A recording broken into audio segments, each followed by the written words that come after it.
Okay, it's 1 o'clock. We'll call the meeting to order. Roll call, starting on my left. Dumont present. Sayer present. Salvato present. Figueroa present. Stikes present. Okay, we've established a quorum. Item agenda number 2, invocation and pledge of allegiance.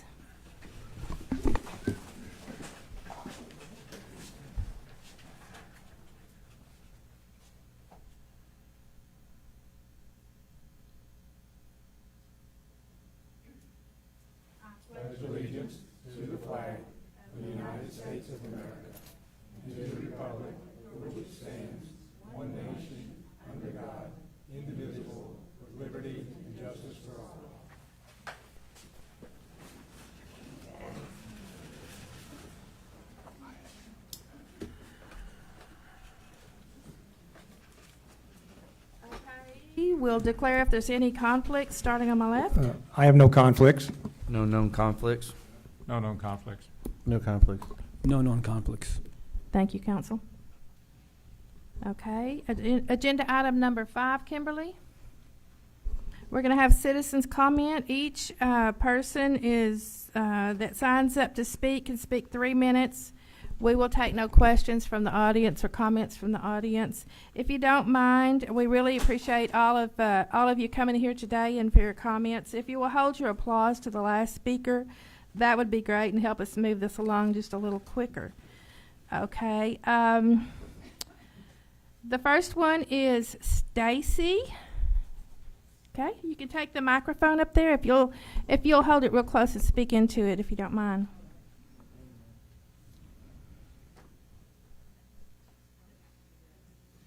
I'm Stacy Farmer, and we have a business in Trinidad at address 211 State Highway 31, Trinidad, and we live near Key Ranch Road in 274. So I want to thank you all for putting the data center topic on the agenda today. And hopefully I'm preaching to the choir when I say data centers do not match our Cedar Creek identity. We want to foster responsible growth and not facilitate things that will harm us. We appeal to you to protect the residents of Toole, Cedar Creek Lake, and the surrounding communities.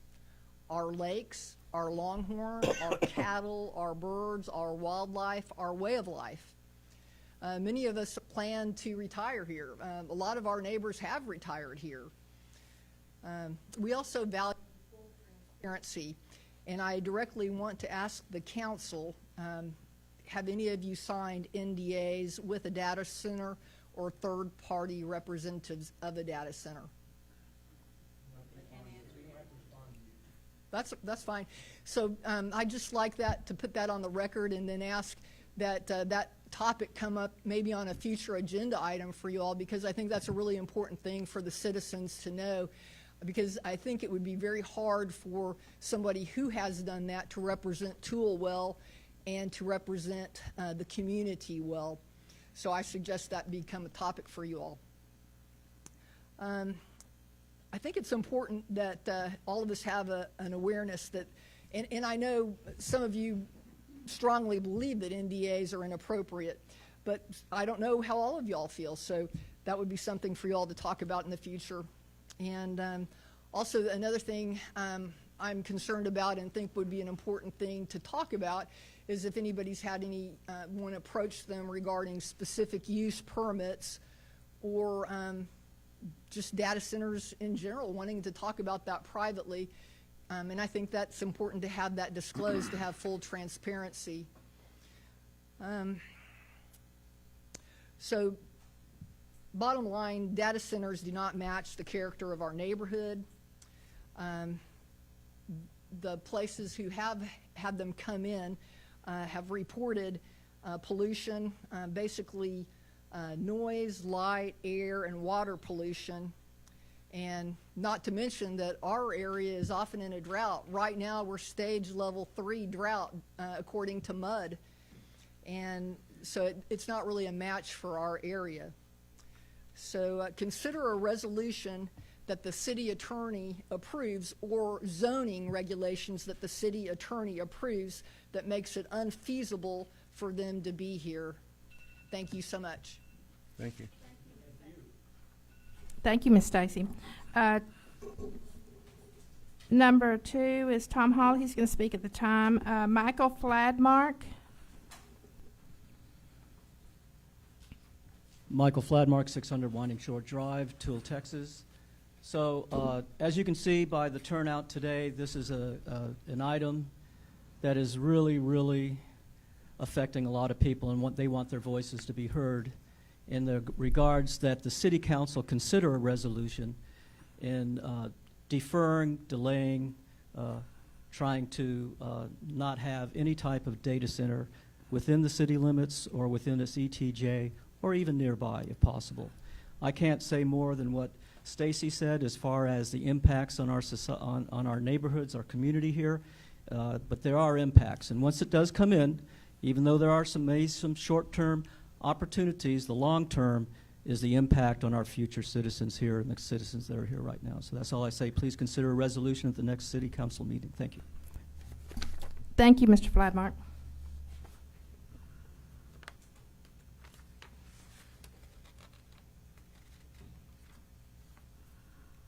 Mr. Eldred, you wanted to speak at the time of the agenda, and Casey at the time of the agenda. Okay, we're going to move along. I think you wanted to speak at the time of when it comes up on the agenda? Yes.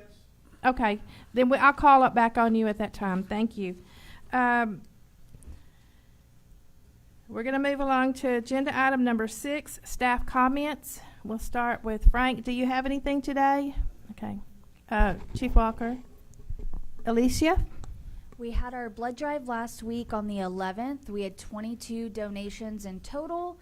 Our goal was 20, so we did overachieve that. And we'll be planning the next one in the fall, so y'all keep an eye out for that. Thank you. Julius? No, ma'am. Okay. Kimberly? Okay. We'll move along to agenda item number 7. And I have Tom Hall.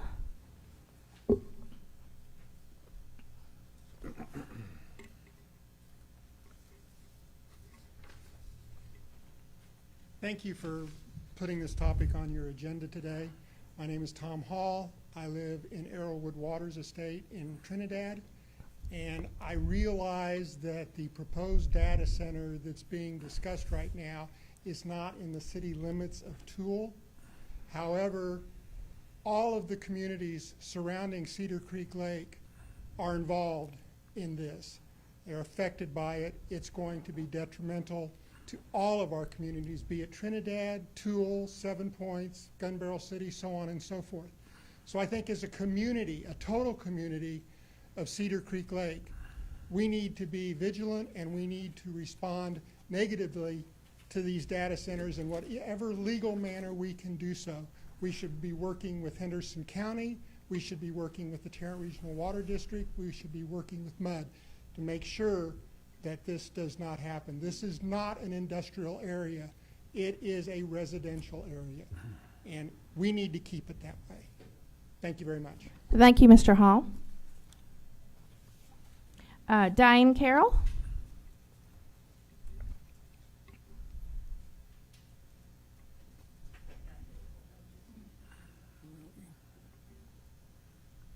Diane Carroll, Toole, Texas. I'm here to express my opposition to the development of data centers in Key Ranch Road or in any Toole zoning districts. Once our land has been converted into concrete industrial data centers, the land can never be restored to its previous state. The facilities threaten to deplete our water sources and place an immense strain on our electrical grid. While developers may promise job opportunities and increased tax revenue, the reality is often quite different. These projects frequently receive large tax abatements lasting up to 30 years. Construction is typically handled by outside contracted skilled workers, and once operational, often only require 10 employees to maintain them. The presence of these centers will likely destroy our ecosystem, the environment, and the local lake area economy. We face the risk of declining property values, and additionally, I am concerned about the lack of long-term studies on noise pollution. Noise pollution studies now indicate that the constant loud noise pollution emitted from these data centers can lead to headaches, sleep disorders, anxiety for residents, and while livestock have suffered premature deliveries, stillbirths, and hearing loss. Finally, I am deeply concerned about the use of NDAs to silence local government and elected officials. Our governing body cannot afford to be docile in the face of these threats. I am respectfully requesting that the council adopt resolution and ordinances that will follow the law to the greatest extent that can effectively deter these developers from coming to Toole or the Lake area communities. Thank you for your time and your service for our community. Thank you. Thank you, Ms. Carroll. Casey Watson. I'm sorry, Mr. Eldred, so you're next.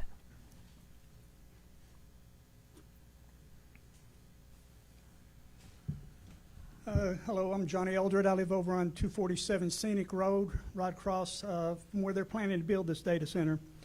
What I want to talk about is what a data center actually does to the place where we live. At the fence line around the data center, the air around the data center is the same as you grow up and breathe in. It's not the same. Data centers require diesel backup generators by the dozens, sometimes hundreds. These generators release fine particle matter, which is PM 2.5, and nitrogen oxide, NOx. They are directly linked to asthma, heart disease, respiratory illness, and we're talking 200 to 600 times more nitrogen oxides than natural gas plants produce. This is all documented by the World Resource Institute. Noise, it never stops. Internal noise levels can reach and exceed 96 decibels. That's well above the 55 decibels that is recommended by the EPA.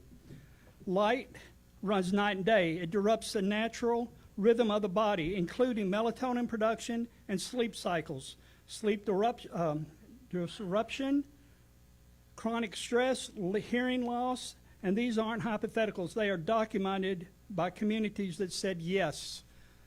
Within a mile of a data center, the land changes fast. The average data center sits on 200 the average data center in 2024 covered about 224 acres or 450 football fields.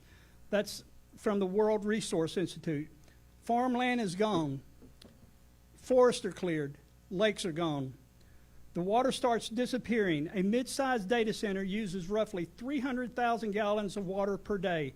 That's the same as 1,000 homes. Between 80 and 90% comes from surface water and groundwater sources, and most of it is evaporated in the cooling towers, and it never returns. The wildlife changes too.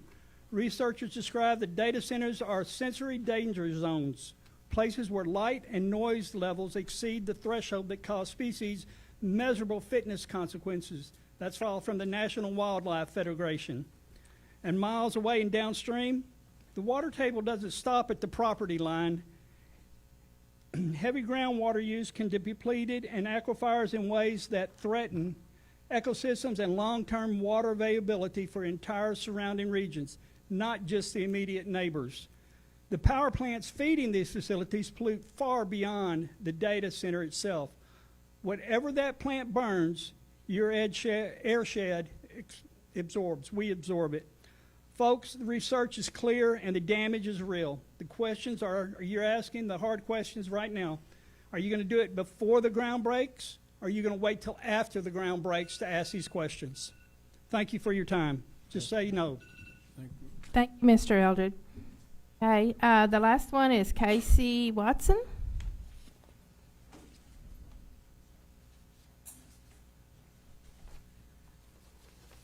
First, I want to say thank you all for putting this resolution on the agenda today and for this open discussion. First and foremost, I think that everybody here has pretty much said what really needs to be said about why data centers are not great for our area. But first of all, I really want to take us back to why Cedar Creek Lake exists. This lake wasn't made for recreation. This lake was created for the specific purpose of providing water to Tarrant County. So anything that we do here not only affects us, but any of these decisions made are going to affect Tarrant County as well. This is not a political issue. It's not red versus blue. It's not Republican versus Democrat. This is a human issue. This is about our neighbors, our property values, and our health generally. Having said that, we've created a website, SaveCedarCreekLake.com. We've got signs here for anybody that might be interested in taking one. On the website, people can sign up and get their own signs as well. And then we also have a lawyer that's done a lot of research on all of this for us. We're happy to provide any information that we may have in our organization to the city so that you guys can make a thorough and educated decision. Thank you. Thank you, Ms. Watson.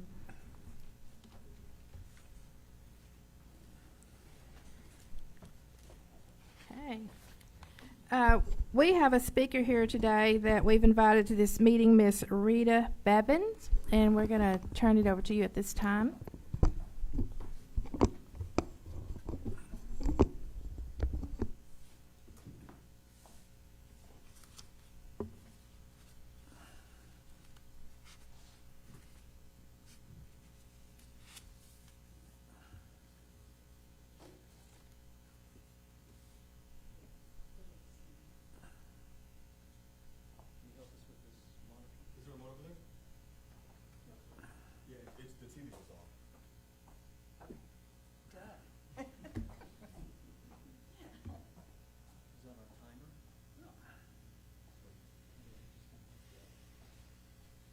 Bear with us just a moment. Appreciate your indulgence.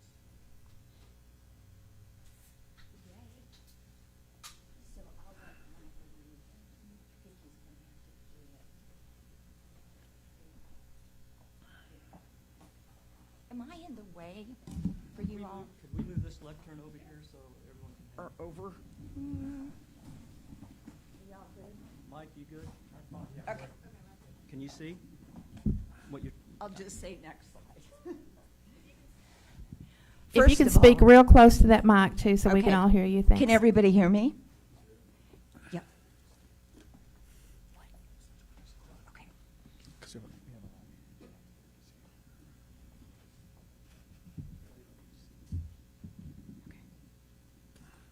We good?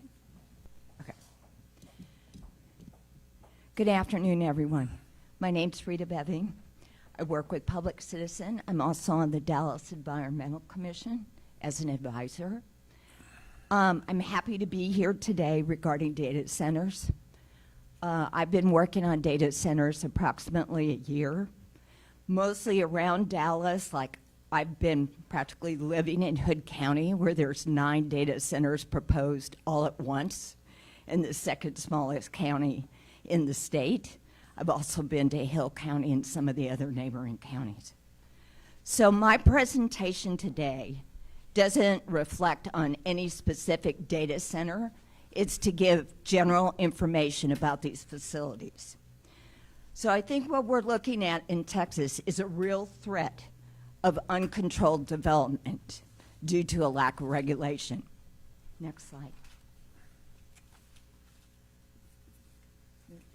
Okay. So Texas is second in the nation for data center development. Only the state of Virginia is ahead of us, and we are about to overtake them. We could be the world's largest data center hub in just a couple years. One industry report suggests there could be a 142% increase in data center development in just 2 years. DFW is the largest data center market in Texas and the second largest in the entire country. Cushman Wakefield just said last week that we are now first. So why are data centers flocking to Texas? Well, compared to Michigan or Arizona, we're relatively mild in climate, so it makes a data center's cooling costs less. We have low energy costs in this state with a strong grid. We have a business-friendly environment.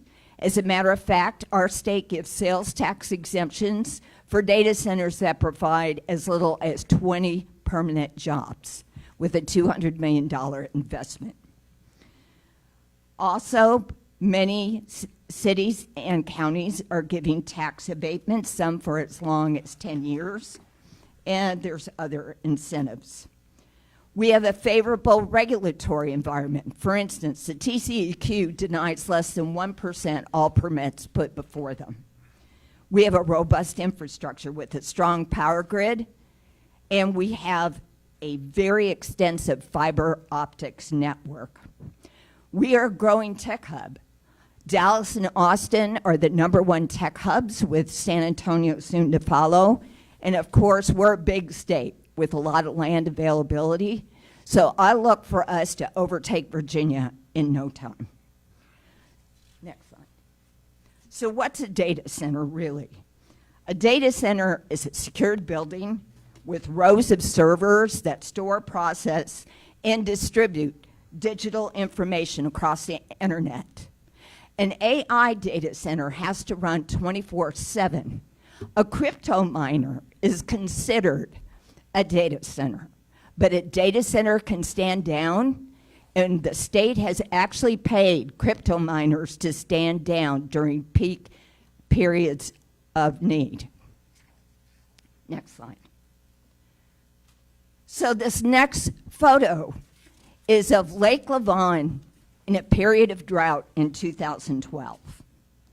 Per the 2022 Texas Water Plan, if the state faced a severe drought in 2030, the state would be 4.7 million acre-feet short of the 20% projected demand. The Texas Water Development Board just finished their public comment on the 2027 plan, and they have not considered data center growth at all in that plan. I testified at that hearing. There were probably about 30 speakers. All but one talked about data centers and asked the Texas Water Development Board to delay their 2027 plan to include the consideration of data centers. I also wanted to mention, when I walked in the door, somebody mentioned Tarrant Regional was coming into town soon in regards to data centers. I'm familiar with Region C because Tarrant Regional is part of it. They're in my backyard too. Tarrant Regional, if you go to the appendices of the Region C water plan, I believe it's pages 1159 through 61, you will see them talking about justifying perhaps building out more lakes because we may be getting more data centers. And I can send those pages to you. So, next slide. So let's talk about cooling. Somebody mentioned this earlier. A medium-sized data center can take 300,000 gallons of water. A large data center can take as much as 5 million gallons per day. I just got a permit for the Nexus data center near Hubbard. They asked for an expansion of their permit from 22 million gallons a year to 100 million gallons a year, and it was granted to them.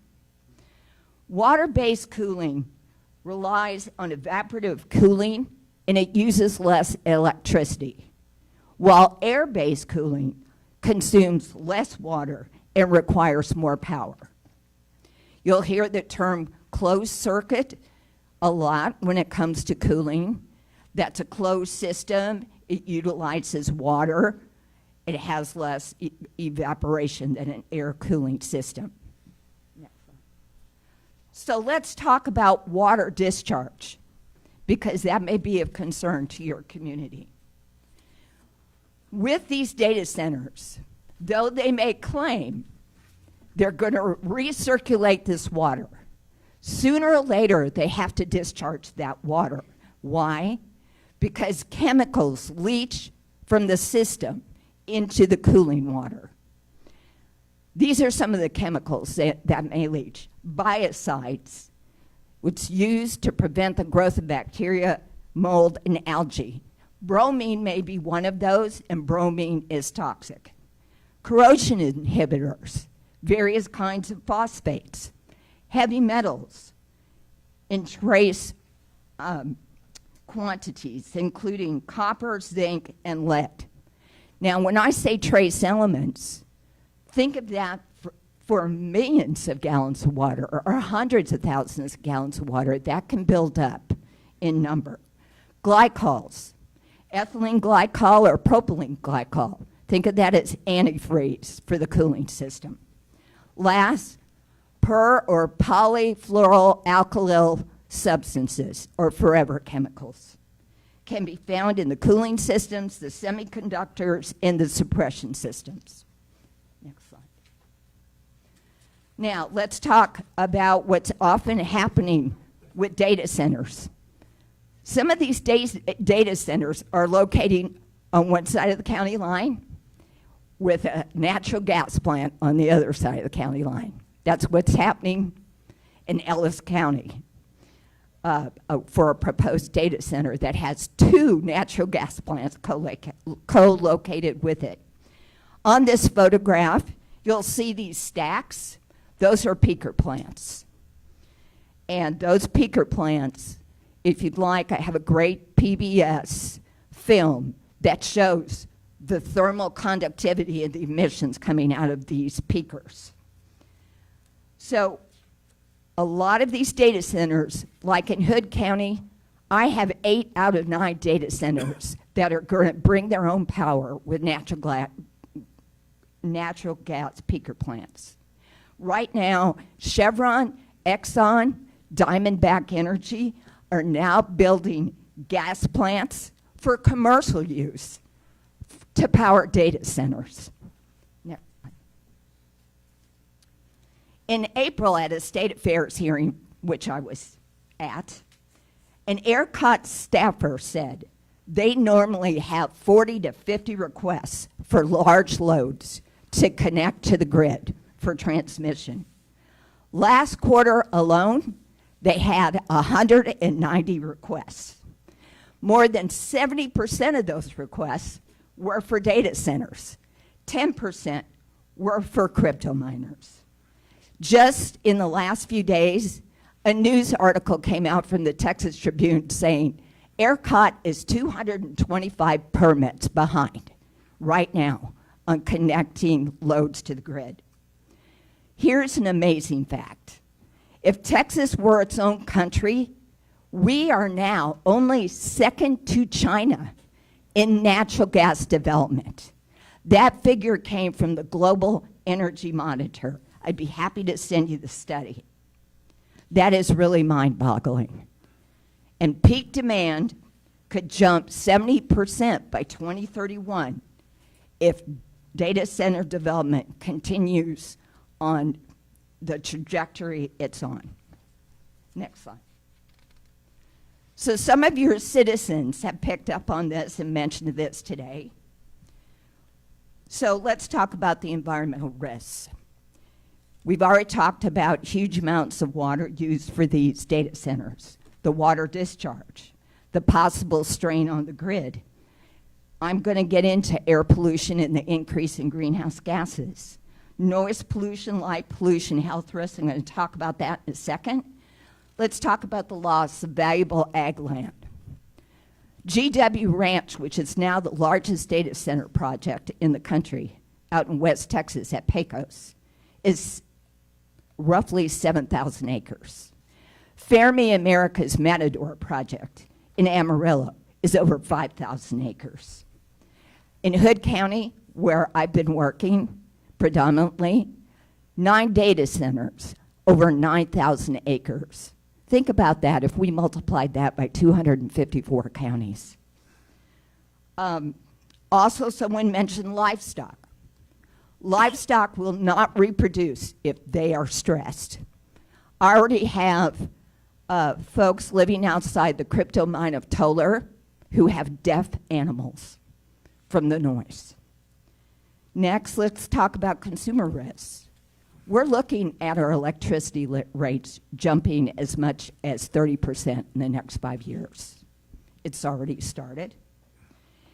And lastly, cities and counties may be faced with stranded assets. It's already happened. Next slide. So we'll talk about air pollution and heat, especially when a data center is co-located with a natural gas plant. These facilities will produce nitrogen oxides and volatile organic compounds. Those are the two components of ozone. You may have sulfur dioxide, formaldehyde, and particulate matter, or soot.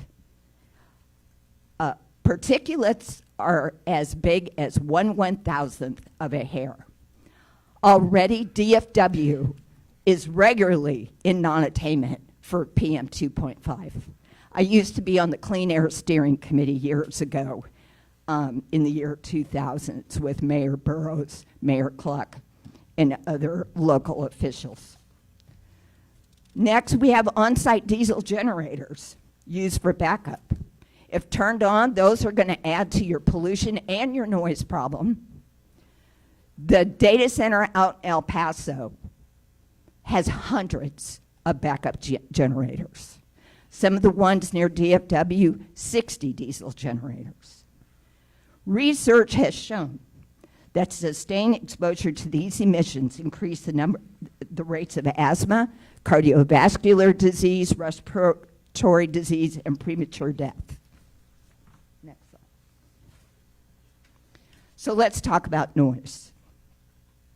Noise levels can reach, with a data center, easily over 80 decibels. According to health experts, if you're exposed to from 80 to 85 decibels for more than 8 hours, you will have permanent hearing loss. Some of my residents near Tolar have measured 100 decibels at the Mara Digital Crypto Miner plant. All-night lighting, sometimes that can be seen as far as 5 miles away, can disrupt natural body rhythms, including melatonin production and sleep-wake cycles. I'd be happy to send this council a film about the folks in Loudoun County that have 70 data centers surrounding them.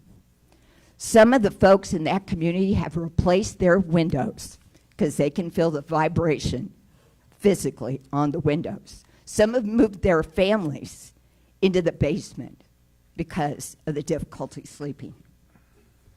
By 2030, data centers could cause almost 600,000 more asthma-related cases, 1,300 premature deaths nationwide. That would exceed 1/3 the annual asthma death rate and more than $20 billion in health costs. So promises are often made but not always kept by data centers. They promise lots of jobs. I used to work pipelines out in East Texas. And let me just say, most of the jobs for those pipelines came from out of state, mostly Michaels out of Wisconsin. Just as with pipelines, you will have out-of-state construction folks come in. You will probably have man camps spring up, like they are near Abilene. And that is where the jobs are. A small to medium data center can run with 10 to 20 people. A larger one can run with 80 to 100 if they're a hyperscaler with thousands of acres. Tax revenue. Data centers like to promise that cities are going to have coffers overflowing and counties the same. But that isn't going to happen if they go bankrupt or the project gets delayed or denied. So they also promise lots of local investment. They'll promise to build you a new fire station, hire new police, train high schoolers in tech jobs. Some of them will do that, like the Amazons, but I've also seen projects go bankrupt in their first year of construction, and I'm going to talk about that. Next slide. Fermi America is a project co-founded by former Governor Rick Perry. This project, over 5,000 acres near Amarillo, has been embroiled in a class action lawsuit. Last fall, for 3 months, they put out a limited initial public offering. What happened was they only had one single tenant for an 11 gigawatt project. That tenant was their only tenant and pulled out. The stock dropped 34% the first day. Now you can buy that stock for probably $4 or $5 a share. It's gone down 80%. The CEO was fired at the end of April, and the CFO walked 24 hours later. There's not that much development going around the Matador project in Amarillo today. Okay, next slide. Let's talk about bankruptcies. In February 2026, crypto miner NF&8 filed for bankruptcy. They had over 5,000 servers out there, including servers in Crystal City. In November 2025, the Relish project in Bryan filed for Chapter 11 during its first year of construction. It left Texas A&M, the bankers, and the contractors all on the hook. Thank goodness someone has picked up the project since to finish it. Also, I want to mention something closer to Dallas. In February 2023, Hilco had to auction off a facility that $6.7 million was spent to remodel a warehouse to become a data center. That project went bankrupt within 5 years of moving in. Next slide. So I can't speak to Tools Charter, but I will tell you there are cities and counties considering a variety of things to help regulate data centers. As a town or city, you can put in zoning restrictions. You can establish setbacks and buffer zones. Some of my folks in Hood County can hear the crypto miner as far as 5 miles away if the wind's in the right direction. You can disallow water use. You can tell them to bring their own water. City has done that before. You can require water treatment on site before discharge, because I also want to mention this discharge is concentrated, and it can come, if it's discharged into a river or lake, warm, affecting your aquatic life. You can ask for noise mitigation measures, light mitigation measures, require a drainage plan to meet FEMA requirements. You could require road bonding, which was often done in the past for road damage in various counties. And then you could require an emergency plan. Next slide. I want to go a little bit into public safety. I was at Hill County when they basically felt they had to rescind their moratorium. And I won't forget the Abbott fire chief that came up to the mic. She said, "I'm the Abbott fire chief. I was there when West blew up. I lost people. We don't have a fire inspector to make sure that a data center meets code. We don't have a fire marshal in Hill County. We have 20-year-old equipment and a volunteer fire department. What are we going to do? Because if there's a fire, you very well may need a hazmat team, because data centers often bring battery storage with them, which means lithium batteries. Next, you need to ask yourself, where's the nearest hazmat team? When I used to work in East Texas, and I was in the city of Jacksonville, they would have had to get a hazmat team from Lufkin or Tyler at least an hour away. What would Tool have to do? And then how long would it take that hazmat team to respond? These are all things to think about. Next slide. So I want to talk about city actions. I know the city of Alvin, you included in your packet, just passed a resolution taking a pause on data center development until more analysis is done. I talked to the development manager at Weatherford County, at the city of Weatherford, and he said, Rita, you can't build a zoo in Weatherford because we don't have any use code for a zoo, nor do we have one for a data center. So you can't build one in Weatherford. But yet, Black Mountain Energy has proposed one 7 miles north of town. Harlingen, tonight, they're having their last hearing about doing a 120-day moratorium on data centers till they can do more research, et cetera. Oklahoma City, I want to bring them up because here's a big city that has put a moratorium in place. It started in April. They expanded it a month later through the end of 2026. They won't consider data centers. I'm almost certain. I just want you all to know, here's a list of counties that have all passed data center resolutions, and they are piling up rather quickly.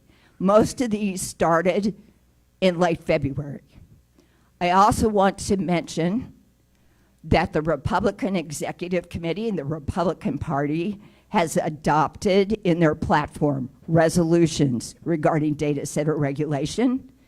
And in the upcoming Democratic convention, there is going to be a resolution put forward on a moratorium on data centers. And if you'd like these county resolutions, I have them all. I'd be happy to send them to you if they ever could be of use. Next slide.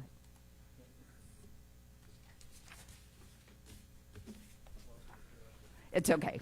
So basically, that concludes my presentation. And if you have any questions, I'd be happy to try and answer it. I have a few questions. Okay. I'll start. You talked about Hill County. Mm-hmm. How many did you say were in Hill County data centers? Hill County, I know about the Rich Hill Data Center. They're the one that is suing Hill County for $110 million. Mm-hmm. That's the one I know about. Okay. You talked about what is the best way for citizens or to combat this influx? Is it just writing your congressman, or what's the best way for a citizen to fight this? Well, I'm so glad you asked that. There is an interim hearing next week on Tuesday, the 23rd, in Natural Resources, chaired by Representative Cody Harris. And it is about water and data centers. If citizens have the time, I encourage them to come. You can also make comments through the portal. I also would be happy to forward anybody the entire list of the Natural Resource Committee to send comments to. I also suggest that even though Governor Abbott has put forward a proclamation that we hold all our politicians' feet to the fire, that we want data center regulation, I will also mention that September 1st, Water, Ag, and Rural Affairs, chaired by Senator Perry, is going to have a hearing in the Senate on water. Next month, Senator Huffman in Finance is going to have a hearing on finance, and I think this bill has the most traction of getting rid of these tax exemptions. We've lost $1 billion. We stand to lose $3.2 billion if we keep the sales tax exemptions going. Also, State Affairs, chaired by Ken King in the House, is going to have more hearings. And I have a list of them. I'd be happy to send you the list. Not all the hearings are scheduled. But as far as citizens are concerned, and in my looking at all these permits that are flowing, as I said, the TCEQ rarely denies a permit. The PUC, yes, they are not only way behind on connecting to the grid, but just so you all know, data centers are way behind in being able to get their turbines and their backup generators because there's so many people wanting them, so many industries wanting them. Okay. Another question is, how much land is it for Bitcoin mining? Huh, excuse Bitcoin me? mining, how much is land required for that, or a battery facility? It just totally depends. For instance, I just got notice from someone in Tyler the other day. They want to put a Bitcoin mine in the middle of Tyler, and it's basically going to replace, and I don't know how big this auto body shop is. I assume no more than 2 blocks. But sometimes these data centers build up vertically. Out in the country, they tend to build out horizontally, like big Walmart buildings.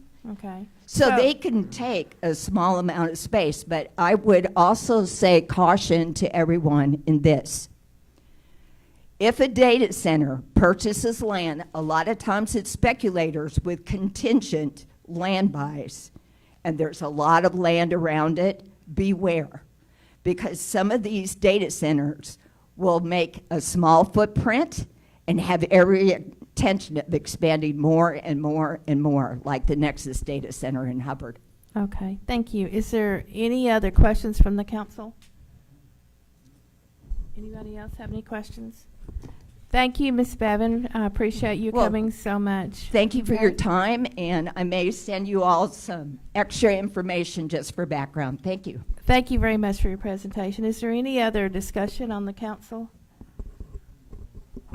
I'd like to get with our city attorney about putting the possibility of a resolution on if we can get it on the July docket. I think we need to look at this very carefully.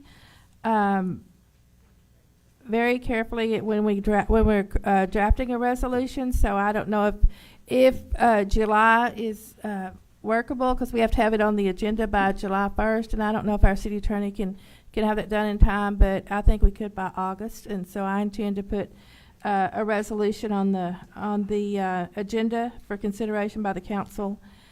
As far as NDA agreement, I've spoke against these publicly, and I would never sign an NDA agreement, nor would I sign any abatement agreements either to abate any taxes for these. So I just wanted to let the citizens know that. If there's anything else on agenda item number 7 from the council.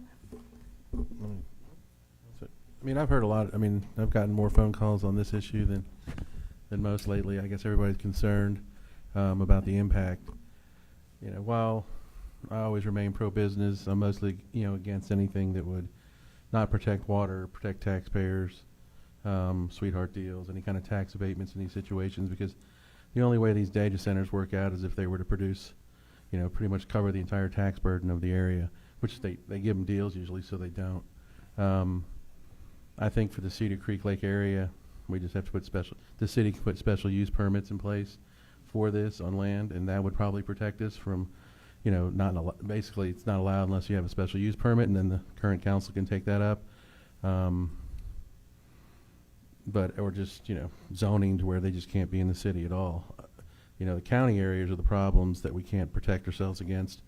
The county doesn't have the leverage. The city can completely shut it down, but the county, can't 100% stop them. So, the Trinidad project, I think it's near Key Ranch, but it's also basically in the county. But I always tell people, I don't think if the water resources are there, I don't think if the power resources are there, then you would hope that's where it would end, right? That's where it would stop. But we know that lobbyists and people have a way of getting things passed. I'm opposed, like I said, I'm pro-business, but against anything in the Cedar Creek Lake area that would disturb the peace that we have around the lake. So, I'm for, immediately I think what we can do, resolution to say we're just 100% against it. I think there's still a lot out there on it, but I think putting special use permits in place for it and potentially zoning, where it would have to come and be rezoned and allowed, would be the safest way to do it.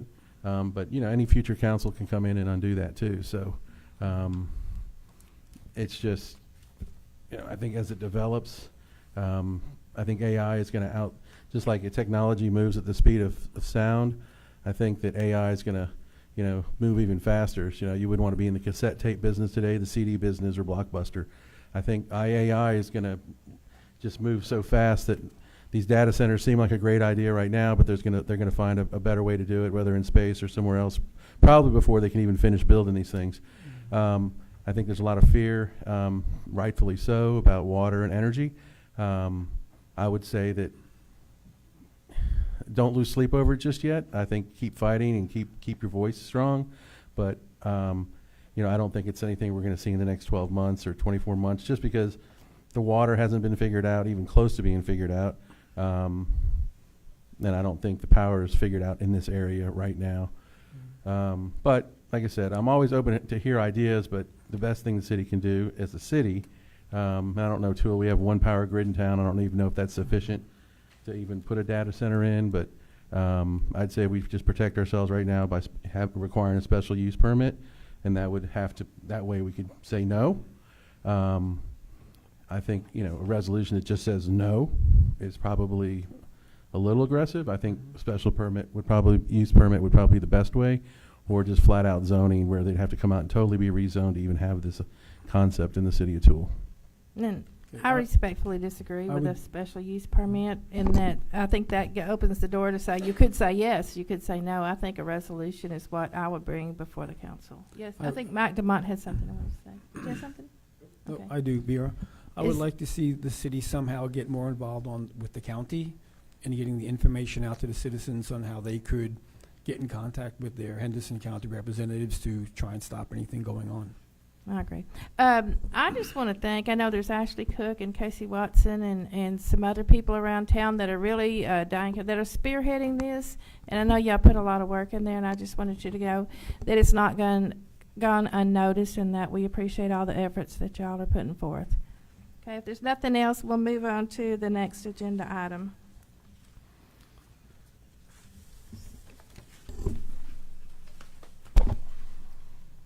Okay, agenda item number 8 is the general discussion on potential elements for a grant application through Texas Parks and Wildlife with an August 3rd, 2026 deadline. And I think Matt DeMont has got a presentation on that.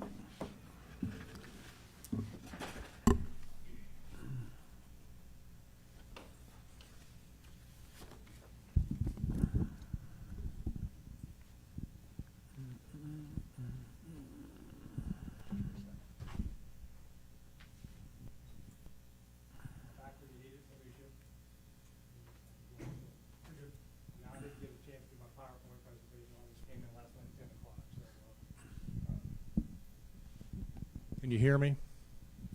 Can you hear me okay? Okay. What I have today is to talk to the staff and the citizens' involvement, but primarily the council too. The opportunities arise that, as you all know, we have developed a very successful park. It's been open just over a year. It's been hugely successful.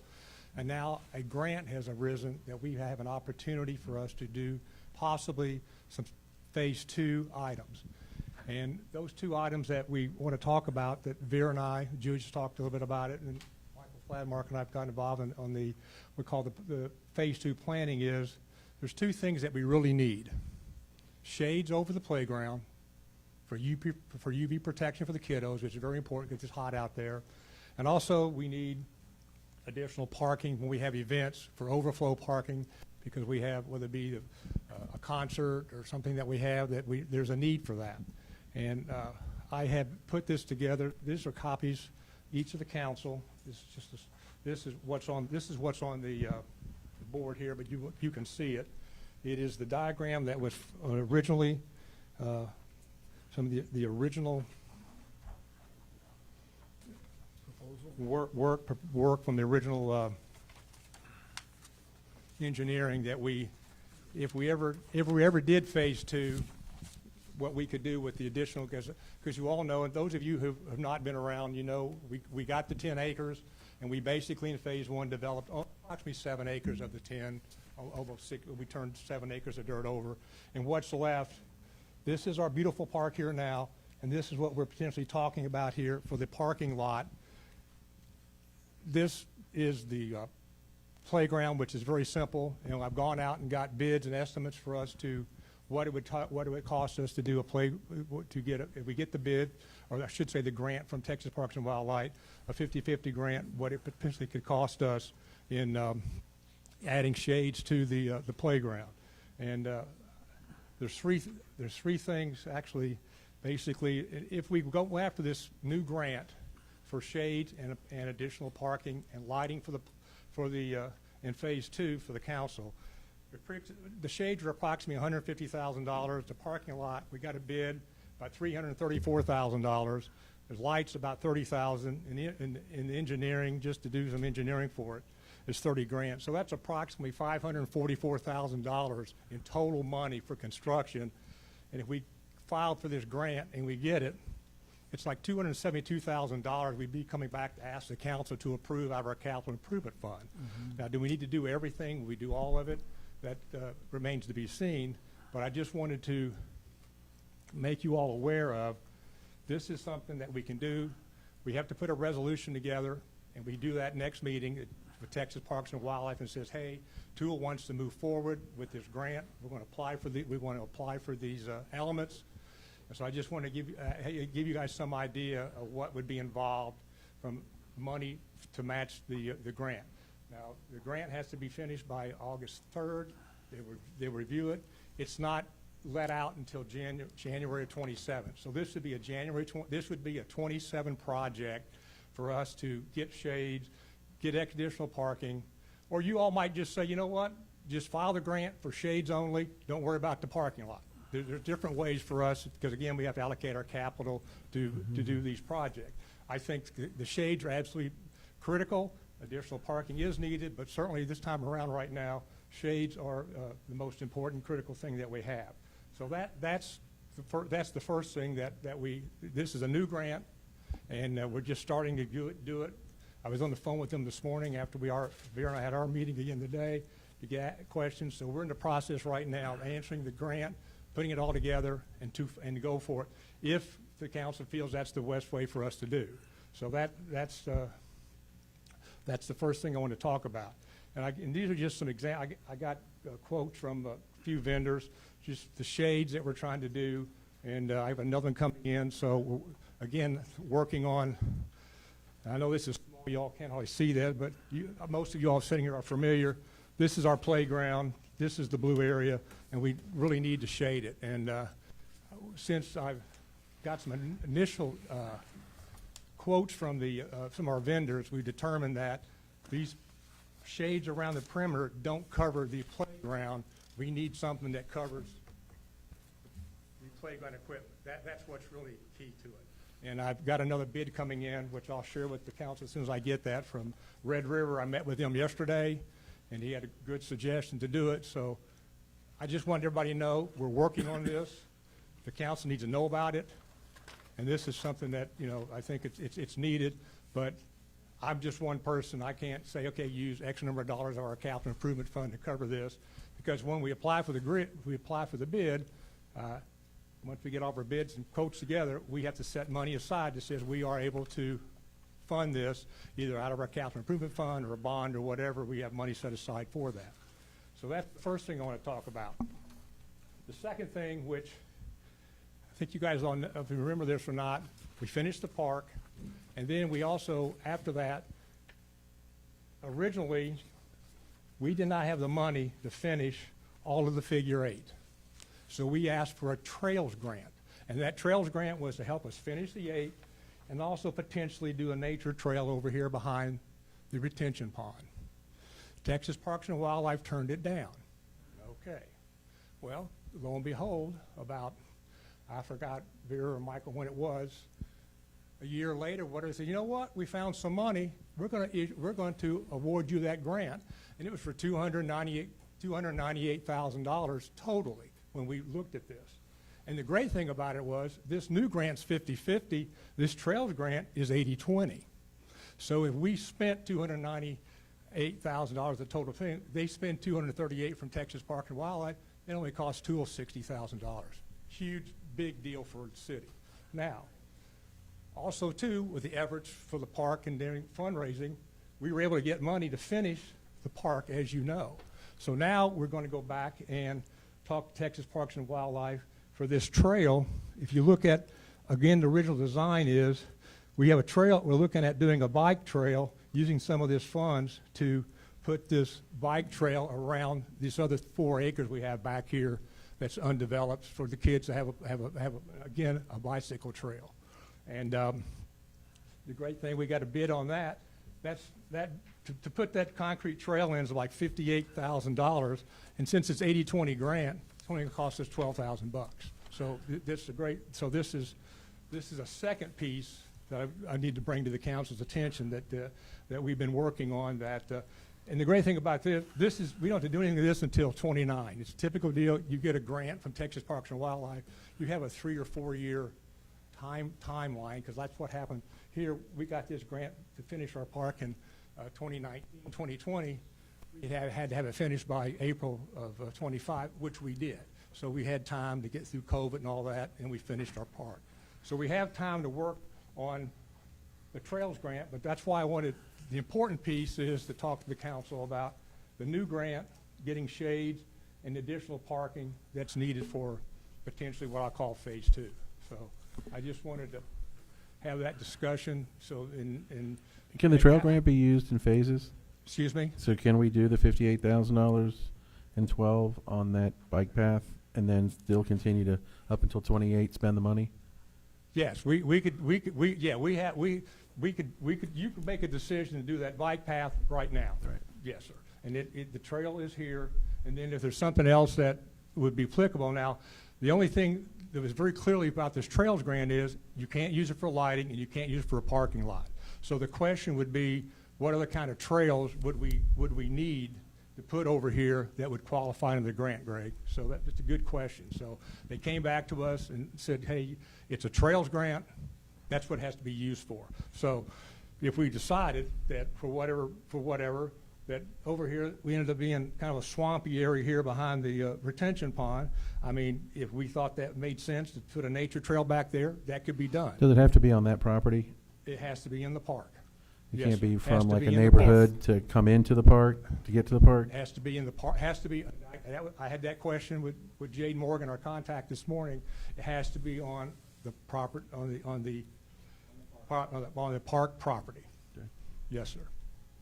So, two things, I mean, it's, again, and we're working on things. I know citizens ask about it, but again, I can't, say enough about how successful the park has been for the city, and it has been a gathering place, and it's a big deal for the west side and just for the lake area. So, I entertain questions and just, and we don't make it resolution today, but we need to figure out from a budget standpoint what we want to allocate some funds to this moving forward. Because we have to tell Texas Parks and Wildlife we're going to spend $300,000, and we have $150,000 set aside for it to cover our half. But on the trail grant,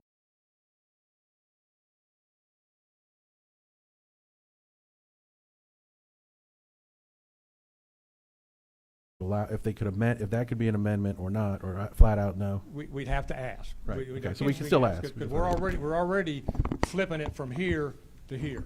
It's a great question to ask. yes, I it is. mean, I think it is a great question to ask, and I can do that next week. I can call them. So- I want to add, if you don't mind, can I ahead. talk now, Mike? Okay. Go ahead. I want to add that it sounds like a lot of money, but there's several factors here. I think that if we include the element parking in here, if we come up with some money, we can do it.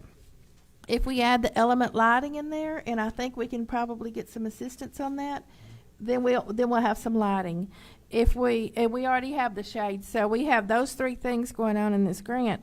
You do have to, if you get the grant and you get it, unless they give you an amendment, you can do parking, and you know that you can get an amendment because you did that before. So if you add parking in there and you add lighting in there and you add, of course, the shades are probably non-negotiable item to take in or out or reduce, but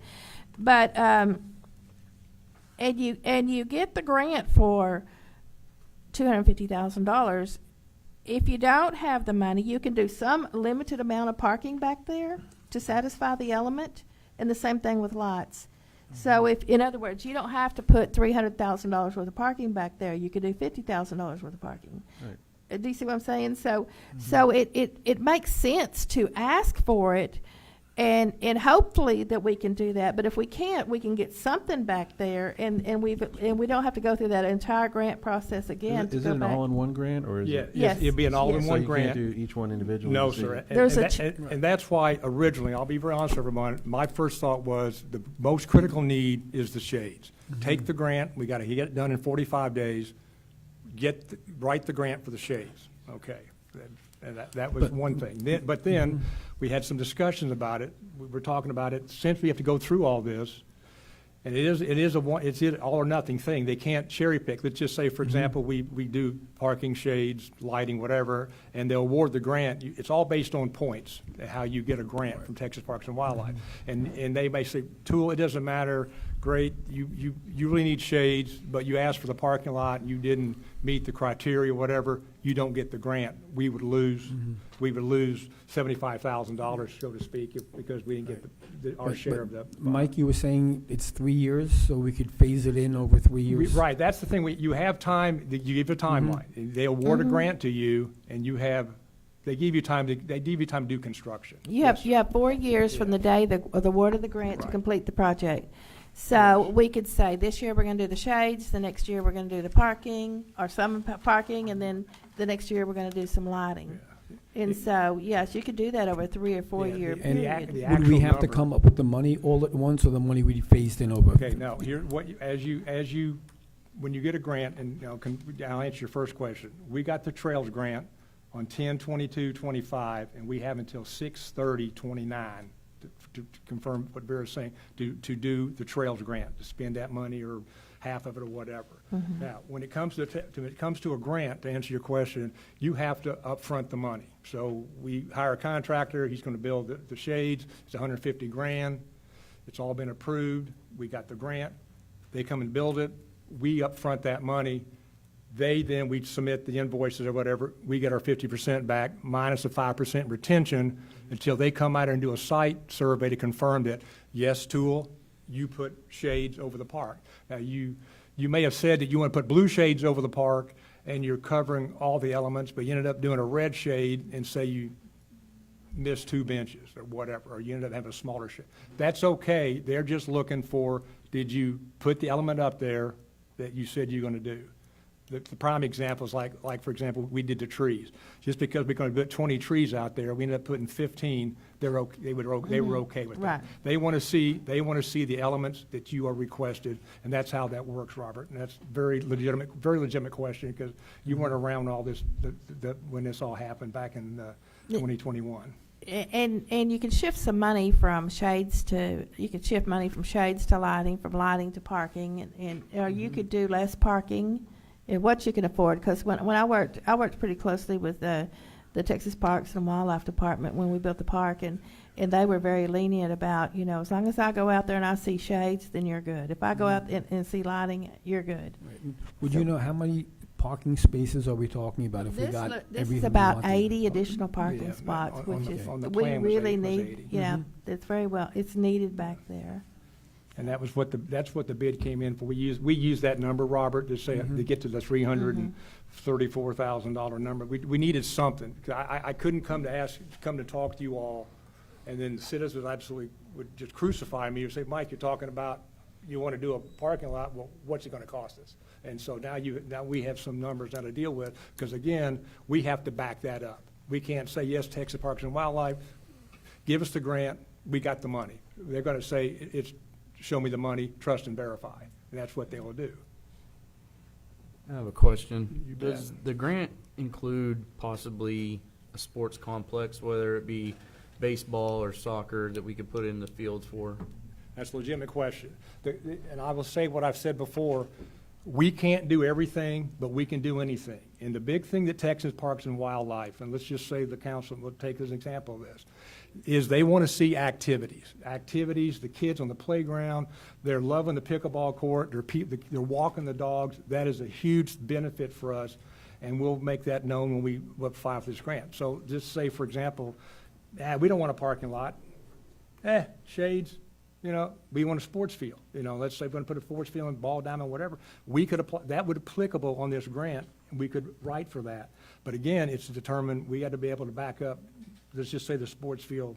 Now, the max on this, we're classified as a small city, but also it's called what they call an outdoor, they call it outdoors. And that grant is max is $750,000, their half. So you get 1.5 million to work with. Their 750 and our 750 is how this particular grant works, just like the one we did for the park.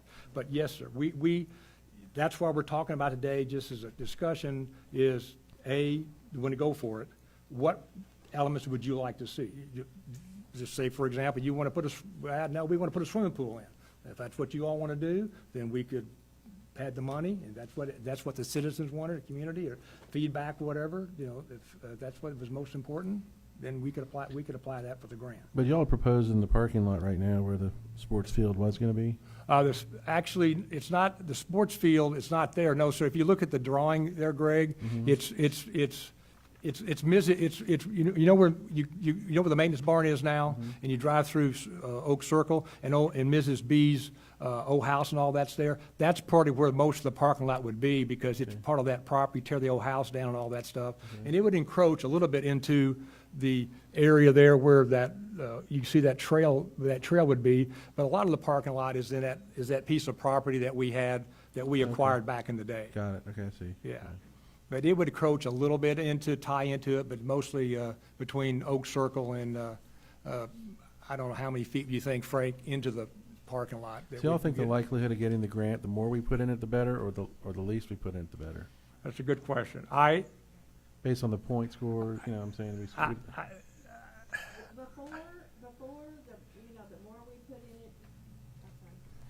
I'm sorry, before, the more we put in it, we seem to score better.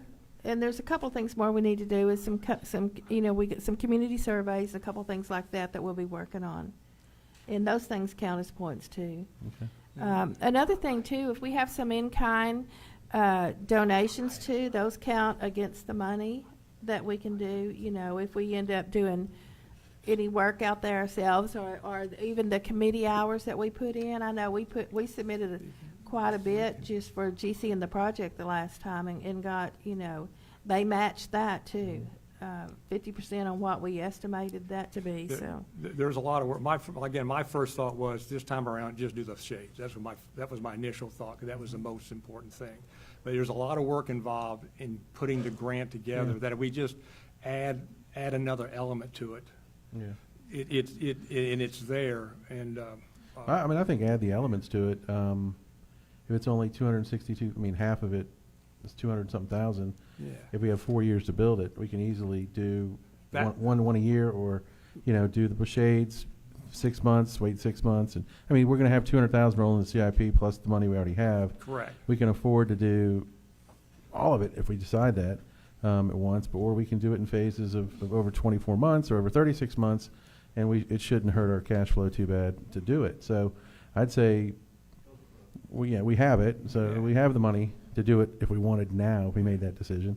So why not just do it, knowing that as we phase it over, a strategic 24 months, then at least we have the grant and the money to do it, and can get it done as we want. And plus, it's going to give us time to raise funds. For example, let's just say we had a fundraiser, buy a parking space at the Tool Park for $200, whatever. So there's things that we have now.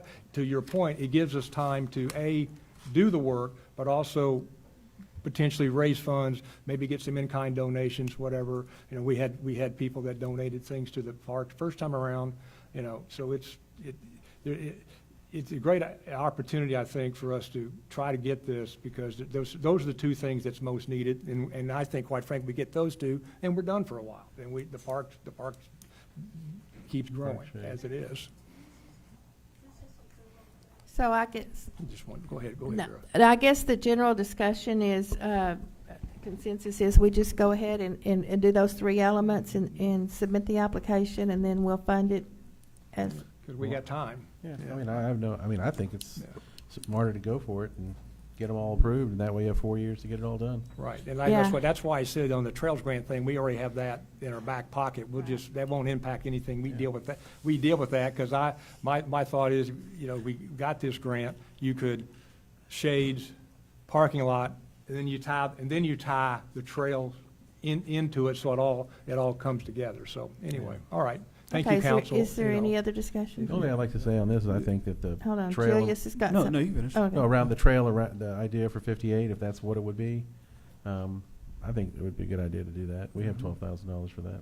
You know, Okay. Yeah, because it's the trails around the undeveloped area. Because there's nowhere to ride Yeah. bikes. That- And I think that's a bicycle trail. That's what I'm saying. I think I think that's needed right Yeah, now. I wish this new grant was 80-20, but it's 50-50. It's just a deal. But go ahead, Julie. Yes, sir. Can we be specific on the elements? You said parking lot, shades, and what else again? Lighting. And lighting? Okay. Those are the three. And engineering is also covered under that. Yeah, Yeah, engineering. So Okay. it's three elements, and you put the fourth piece. Right, right. It's- The relative Because when you get engineering. involved in concrete in a parking lot, they're going to require, we can go ahead, Julius, and apply for the grant and talk about the scope of work, but then when it comes time to do it, Right. they're going to want to see they want to see the blueprint Right. drawings and things that we did, how we did it with Right. phase one of the park. Okay. To answer your question. So, council, in July, we'll have a resolution that'll address, that has to go in the application, so that'll be on July Yeah. agenda. We have to have that's the first thing it says in the grant request is, has the city voted and approved to do this? Right, And that's, right. we'll get that and that gives us time to get that in our packet. Thank you. Okay, thank you. Is there any other discussion from council? Just one quick question. Uh, No, I just want to make a request. There is one more needed thing on the playground, and that's lights. There are no lights on the playground, and the lights don't shine from the pickleball court, don't illuminate onto the playground. So if we could just put a couple of lights around the playground, that's all I was going to ask for. Okay. Okay. Moving on to agenda item number 9. General discussion on current allocations of City of Tull's hotel occupancy taxes. Fun stuff. So, today's current balance, I'm pretty sure it's still 105, 456, 96. You guys know that we had Justin Brazio, who came from the Texas Hotel Lodging Association, a couple of council meetings ago in May. And when Mr. Brazil and I talked a few Fridays ago, I went back and took his information and gave it to the city attorney, and I've kind of just been doing a lot of homework on this. So we currently have a relationship with the Ada Tool that we have a contract for. That's for, I believe, $52,000. Out of all the math I've done, we can't get to that. So, with that being said, I want to discuss with you guys today about our current hotel tax allocation, and then we need to make some decisions after this. So today is really can be broad, can be specific. In your council packet, I've attached the Texas Hotel Two-Step, which you guys are wildly familiar with, but also there's numbers. So, like I said before, we currently have $105,000 in our hotel taxes, and that's encompassing of the last 2 fiscal years and what we currently gotten this year. Just this year, we've already given up 5,000 of that, which is going into. And if I get lost at any point, just stop me. I promise, I don't mind stopping. 5,000 we've spent for Category 4, which is the promotion of the arts. Giving that to the Ada Tool, we wrote that check out last week, I think. Yeah, last week. So there's around about $1,000 left for this year for promotion of the arts. The 9 other categories in Chapter 51 of the tax code have different caps and everything, but I would just want to touch on that promotion of the arts cap just for now. So if you combine our caps from previous years, not this year, just the previous years, we have about 11,358.85. That's a hard-coded number to say we'll still be in compliance, but that's the money we have to play with if we carry over the amounts from the previous 2 fiscal years, which is something that was advised by Mr. Brazio and also Blake, who's our city attorney. The other categories, we can talk about that. We can get into that if you guys want to. But I know the biggest thing for me of taking some direction to go back to the Ada Tool with is saying, here's the money we have allocated for the events that we've already talked about ad nauseum. Other things that we can use the hotel taxes for is convention centers, convention registration, advertising the city and promotional programs, historical restoration and preservation of current landmarks, promotion expenses when it comes to a sporting event, enhancing or upgrading existing sports facilities, tourist transportation systems, signage directing the public to sites and attractions that are visited frequently by hotel guests, and then the construction and improvement of a multi-use facility. So obviously, a lot of those things I said, we don't have any of those here. When I talked to the city attorney about kind of our dilemma of collecting this money, and it just kind of sits there, he has other cities that do the same thing. One city he said was Van, and Van's reserve for hotel taxes is pretty robust at this point. So as a council, you guys are kind of tasked with a math problem that's pretty simple, but you guys will have to be pretty comfortable in understanding that you will have a hotel fund reserve for years to come until these things come about. So I want to talk about Clause 4 of the hotel taxes, which is promotion of the arts, which again directly deals with the ADA tool. So in our reserves, that 15% of what our reserves is about $11,000. So that's something we can discuss. The next thing is that leaves about so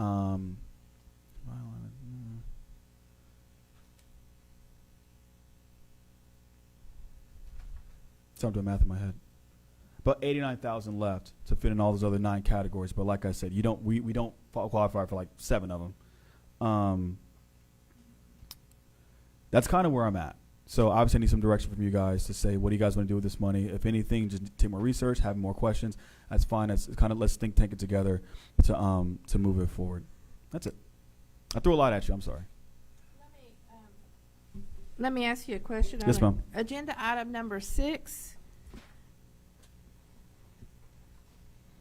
Number 6? Expenses, yeah. Into a sporting event. Can we? Agenda item number 6 or clause number 6? I'm sorry. Number 6 on agenda You item confused. number 9. I was like, yeah, sorry. It's okay. I'm sorry. It's okay. Expenses including promotion expenses directly related to sporting events. Mm-hmm. Where a majority of the participants are tourists, can we give money to that pickleball tournament for this? It was very unique. I put in a request to Justin so I can get that. I can ask Justin about it. Blake defers to Justin a lot about this stuff, so I can ask him. Can you check Yeah, with that to see absolutely, if we can do something with I can that? ask. Okay.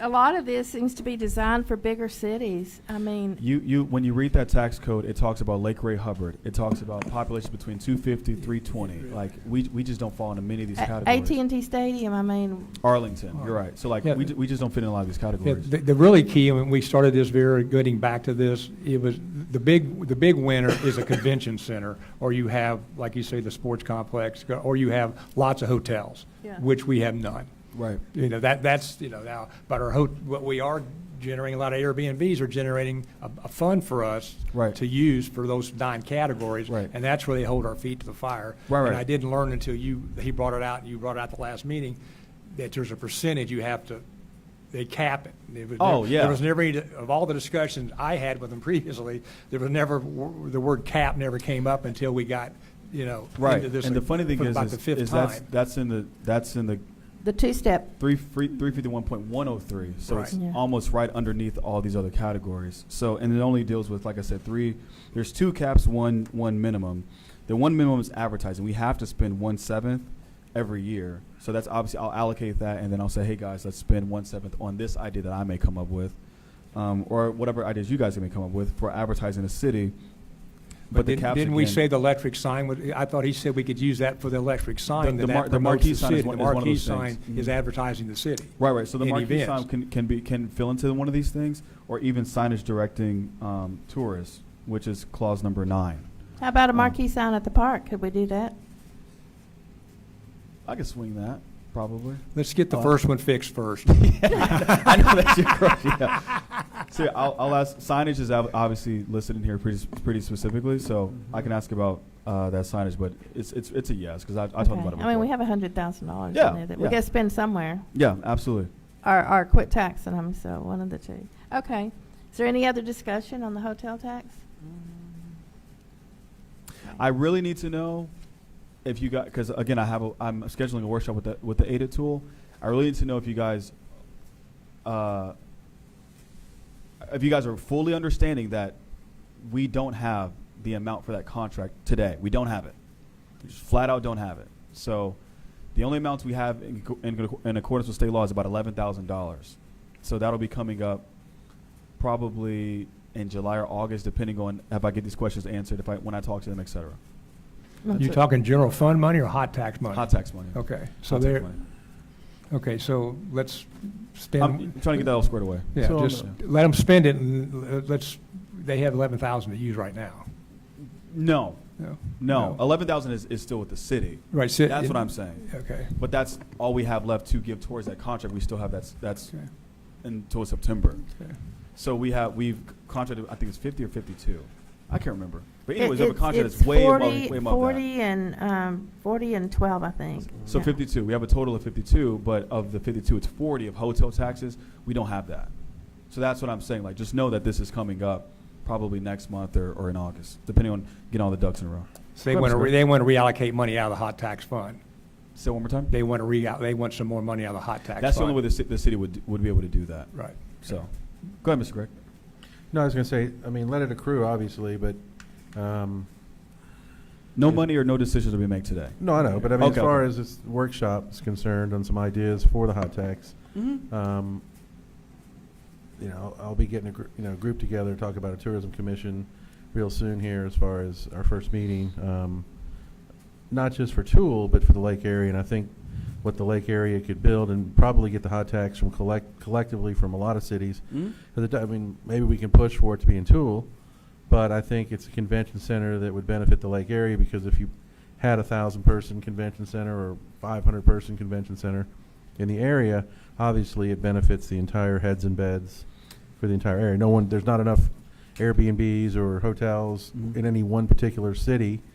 So I think the whole area would, business-wise, would all businesses would benefit. All cities would benefit from the revenue. Restaurant, in general. So it's like the first Monday idea we're trying to come up with is what would be another draw other than the lake to the Cedar Creek Lake area. So conventions and visitor centers, if you're reading that section of the tax code, it says in your vicinity. So it's not. It Right, doesn't vicinity, just but not affect- the city, right? Right, So right. It's we can city and contribute vicinity to as a interlocal type resource of a convention center.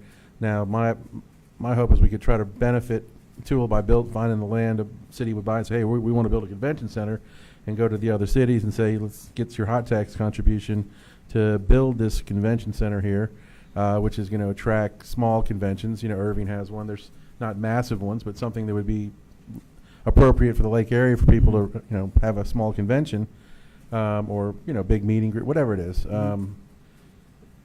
There's some ideas being kicked around on that. I just want to let you know, and I think that we're going to have to use it, right? I mean, everybody has. I don't think it's just Tool specific. I think every city around here, because of the lack of hotels and only Airbnbs, have the same situation on having more hot tax than you can spend in any given bucket. Right. So we're going to have to come up with a collective, overarching, idea for the lake community and as a whole that can contribute these funds into one big pot, right, to make it a bigger sum of money to accomplish building, a $4 million or $5 million or bigger convention center / that would come with the hotel, Sure. right? Because that'd be the next phase. Happy to explore that. That's all I have to say about it. Or any other discussion on agenda item number 9? Okay, we're going to move along to agenda item number 10. Receive, consider, and discuss the first draft of the proposed budget for fiscal year 2025 to 2026 for the City of Tool as presented by the City Administrator. I'll stand up. I'll stand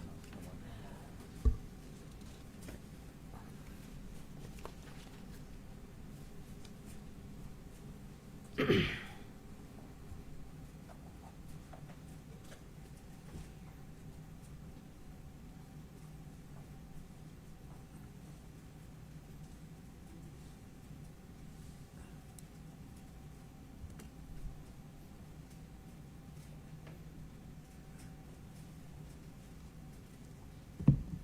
All right, so we do this every year. Today's the first draft of the overall city's budget. Before we dive into these individual numbers, let's talk high level. So, one thing that our crew has talked about is an equipment replacement fund,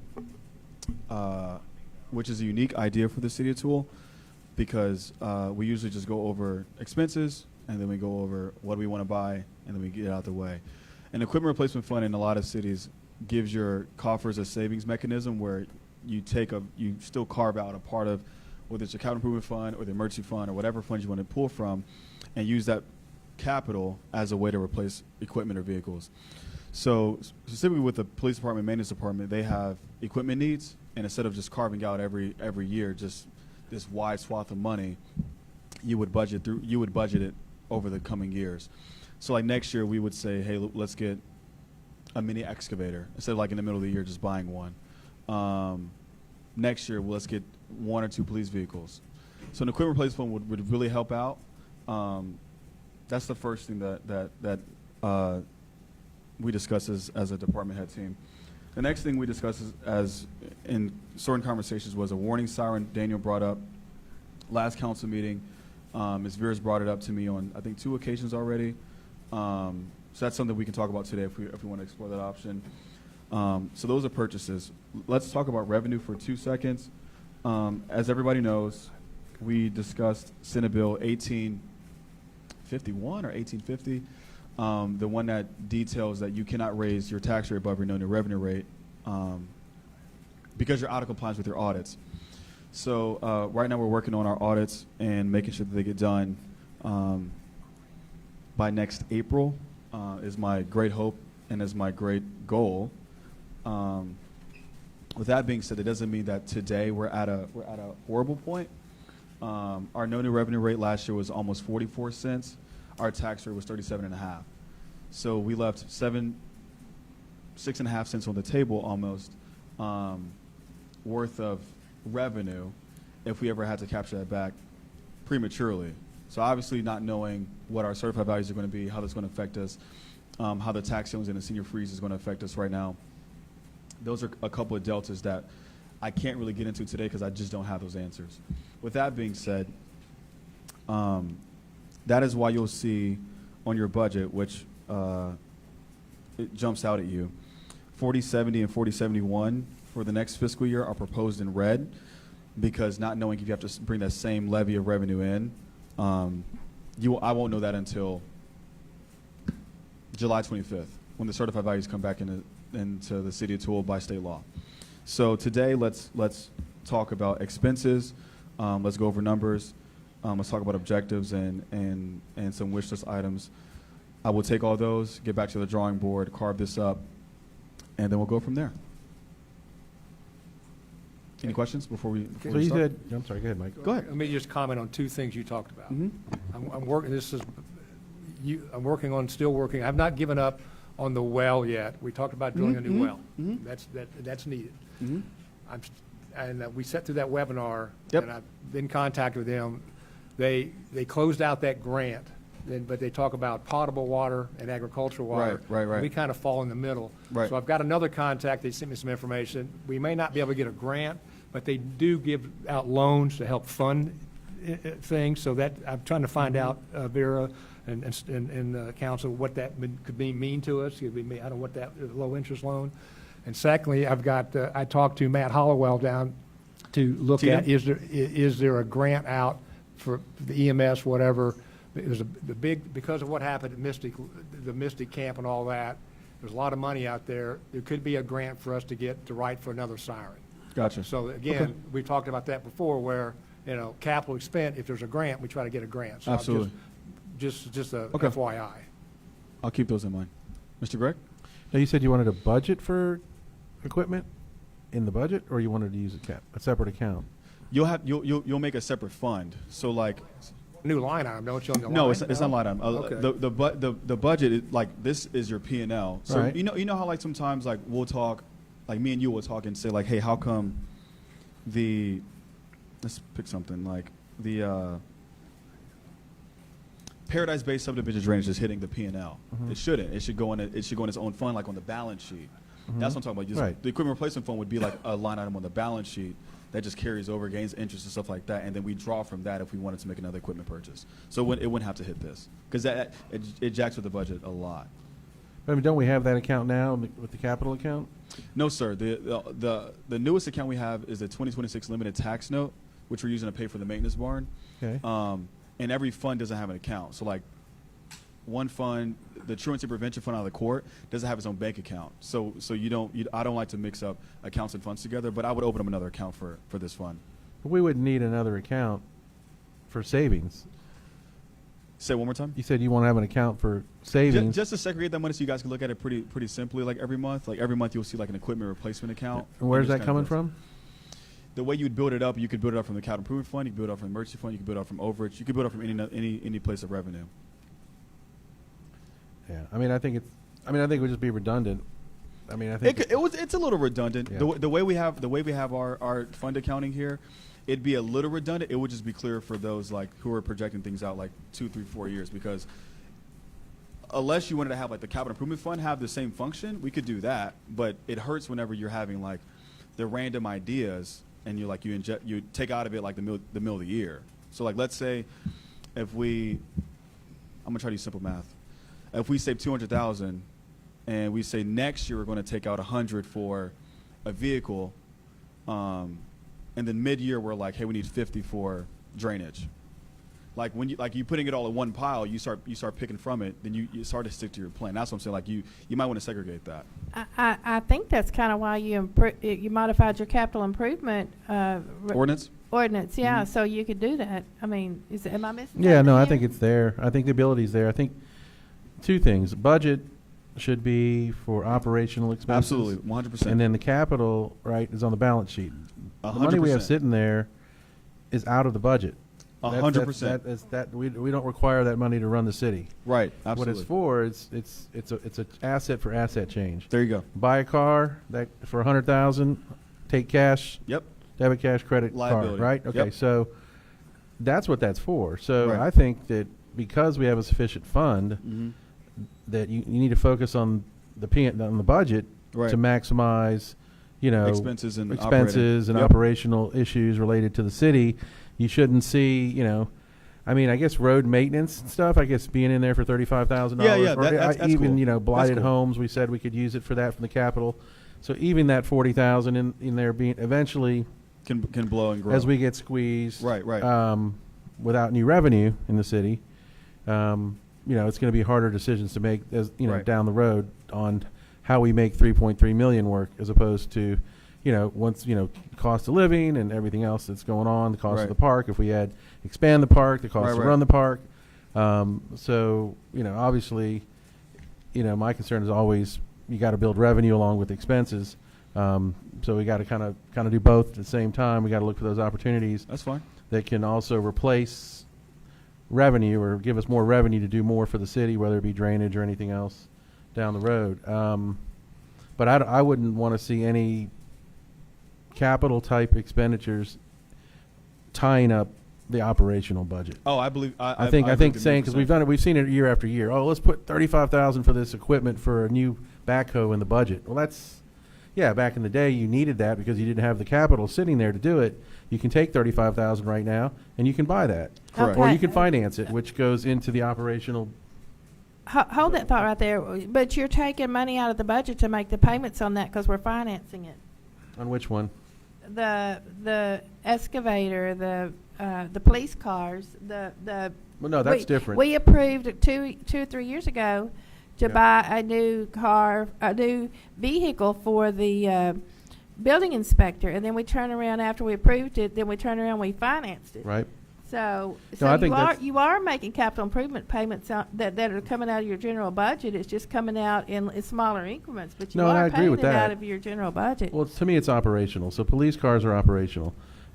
If the city decides, I would say probably a police car is a bad example of an asset because cars are bad investments to go ahead and say we're going to pay cash for them because they depreciate so quickly and deteriorate. So I'd much rather see vehicles be paid for monthly in an operational standpoint. So it's like a lease or, really we never really own the car. Just kind of rent to own, rent to give back and get a new one after 5 years because it's the useful life of the car, right? So I'd rather see where we can finance and pay for 5 new cars for $3,600 a month and put that in the operational budget, because you have to make that payment every month, and you wouldn't want to do that out of capital.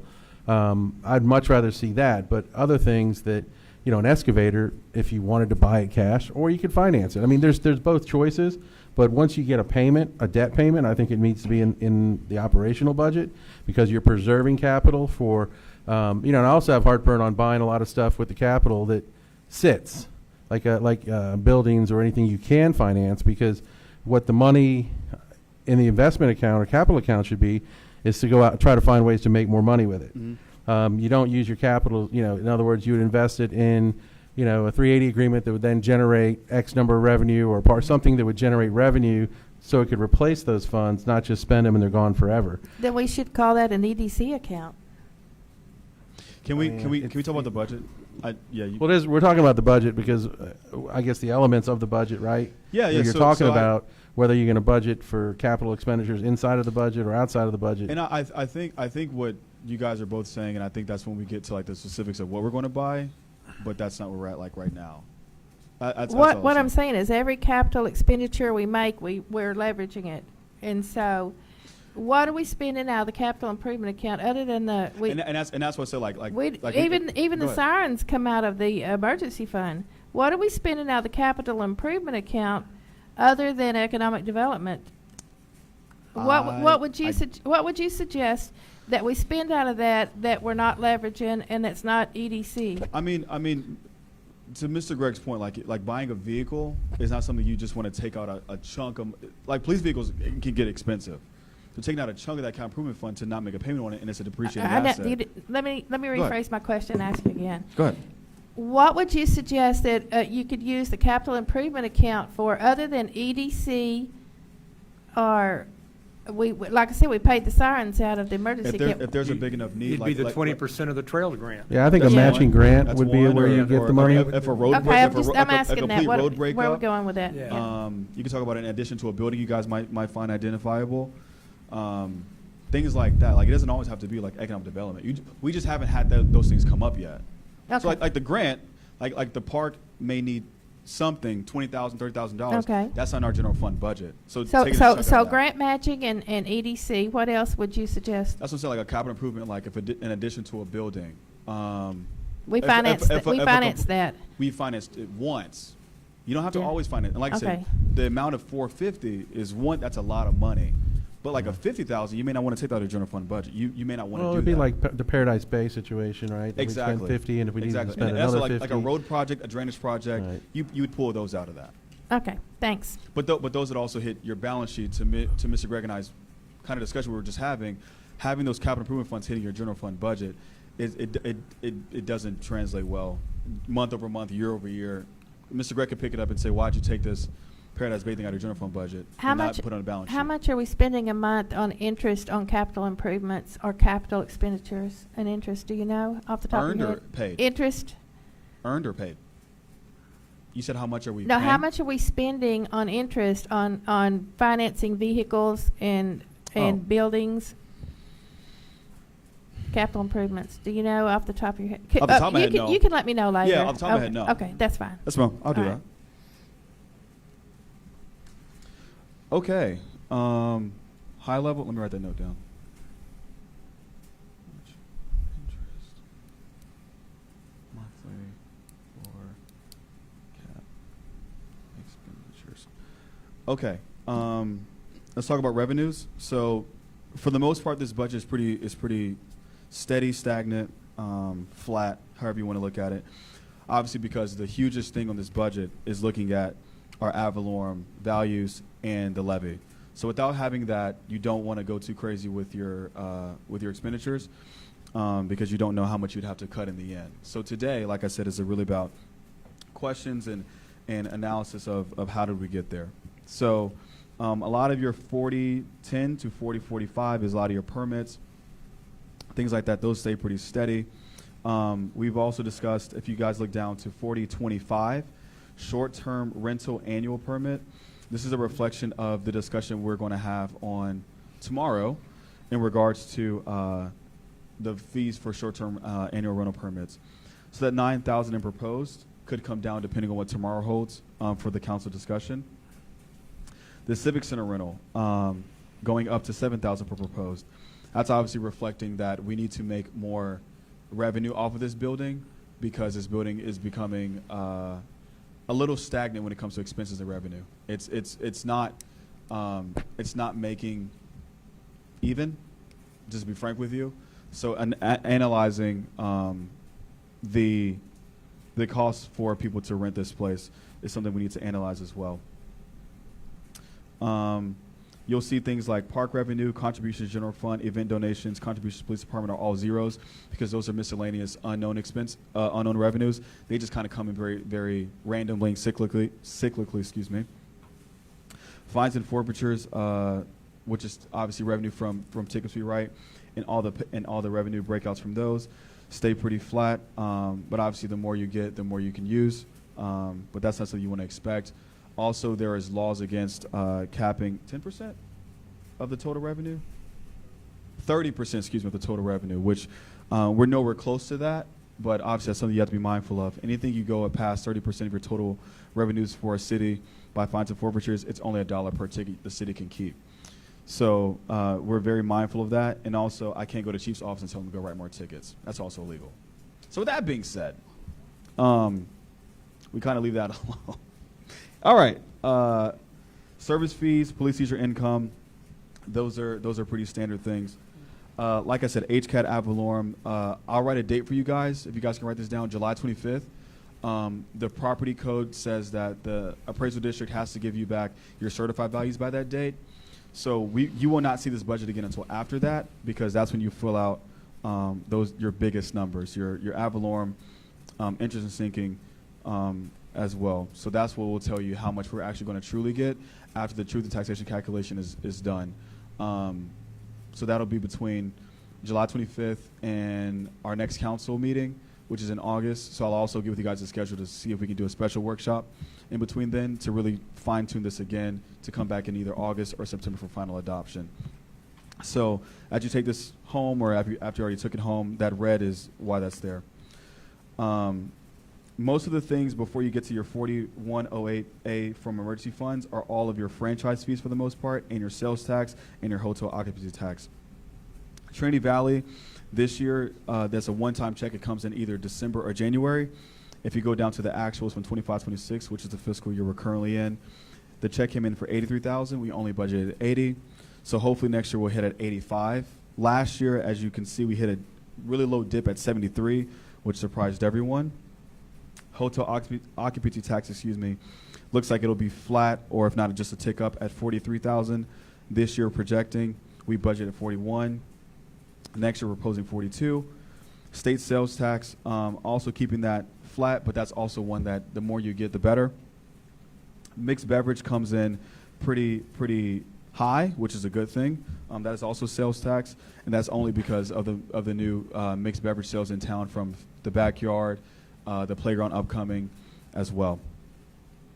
Going down to TU, Encore Electric, waste services, telephone franchise fees. Those are all franchise fees we get from utility companies. LEOSE is Law Enforcement Officer Standards Education. That is a one-time check we get every year from the Texas Comptroller. It's random. Some years it's $1,000. Other years it's $2,500. You don't know. It's a state allocation. They put a lot of money together and then divide it out amongst every city.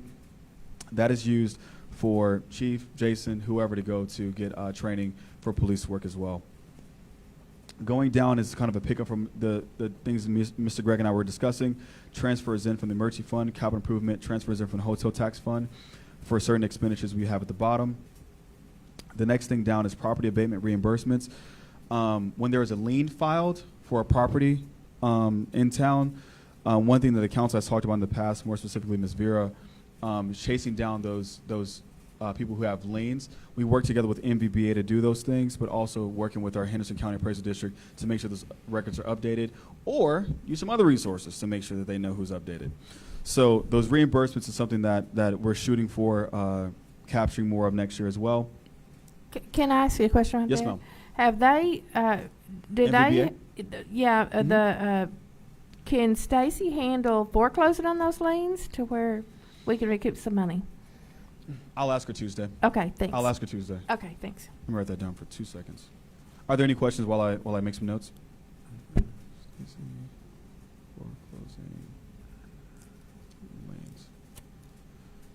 Okay, no questions. I'll keep going. Farmers market space reservations, food truck rental fees, amphitheater rental fees, staying stagnant. We've gotten a few amphitheater rentals, and it doesn't ebb and flow. It kind of comes in every now and again. For the amphitheater, food truck rentals this fiscal year have been primarily through the ADA. So whenever they have an event, a food truck comes by and rents a space. Farmers market, we've had an in-standing agreement with the ADA tool that they'll handle that revenue, so that's why it's not shown in the budget as well. Credit card rebate, gain and sale of vehicle is really miscellaneous things that are operational with the city. Coming out to our proposed budget next year, for this first draft is $3.3 million.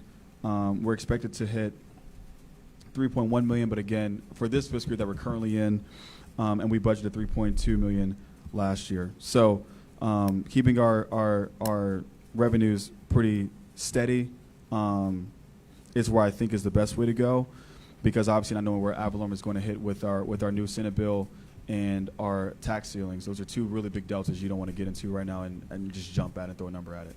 Is the senior phrase going to affect us this year? It will. It will. Okay. So in the tax rate worksheet, questions 2 and 20, called tax ceilings.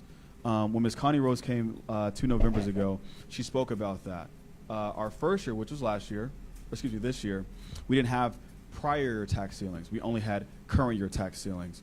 So that slashed your value from the previous year to this year, and that's why there was that huge jump that me and Mr. Gregg talked about that one meeting. How do you go from 37.5 to 44? But it's because Tax Code Chapter 26 says you have to take their values off of your tax roll when you're calculating your tax rate. This year, you have current tax year ceilings and now prior tax ceilings, so they may even out.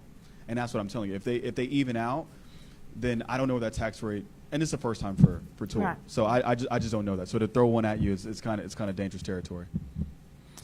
Any other questions? Mr. Gregg, I know you're thinking I'm not something. going to talk about the tax rate. I'm not going there. Let's Go see. for it. No, I mean, I think everything's pretty much flat. Yeah, just keep it flat for now. Like I said, we'll know where the values come in. I think they're going to be they'll be flat, but I think they'll be where they we'll have the same ad valorem income we had last year. And so I'm so sorry to interrupt you. We grow anywhere from 3 to 6% year over year in ad valorem levy.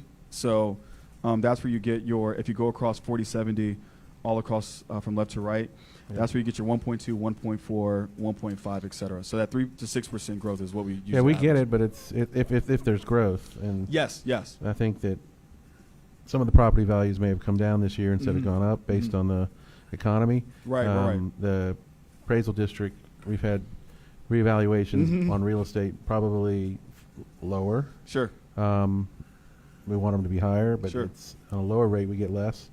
And then we got to get the audit done. We know that is by September, so we can go. If we vote on this, we don't get stuck with the no new revenue rate, right, which would affect us. So it would hamstring us pretty bad. Yeah, but I mean, we're not increasing many of the expenses. I think I went through some of the buckets. We can discuss offline on some of the plus or minuses on where to put money and take money from, and absolutely increase.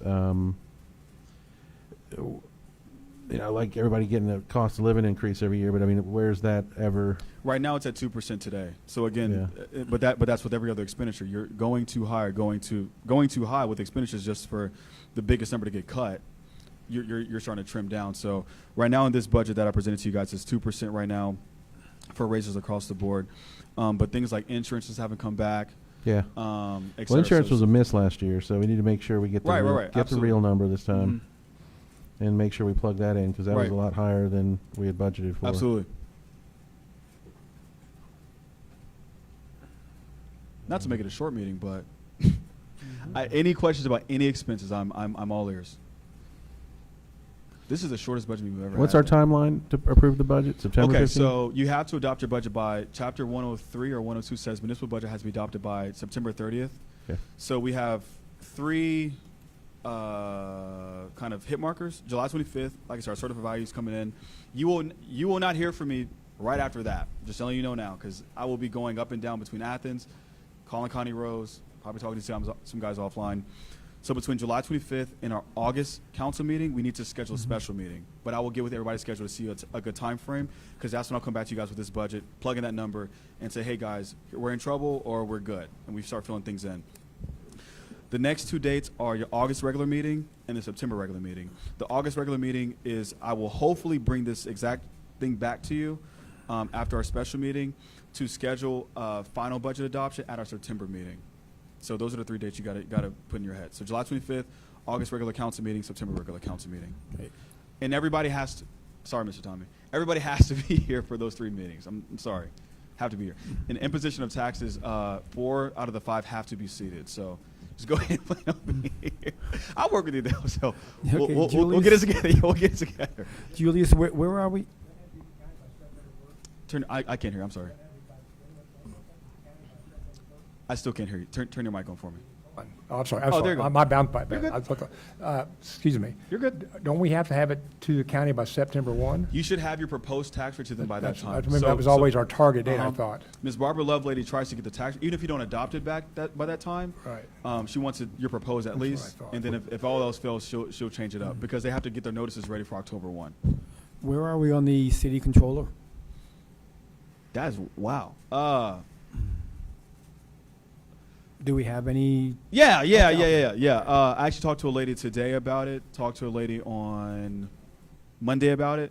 So you just, start from scratch again. But it's rolling. It's rolling. So I've had some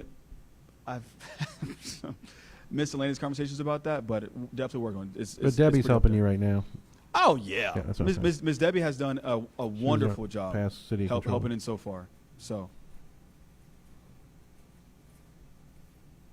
Wow. Okay. Any other questions? You know where I'm at. Thank you, guys. Thanks, Julius. Thank you for your work on this, Julius. I Yeah, no appreciate it. I know you and I sat down and went over it, and I appreciate your time on that. Fun too. stuff. Yes, ma'am. Thanks.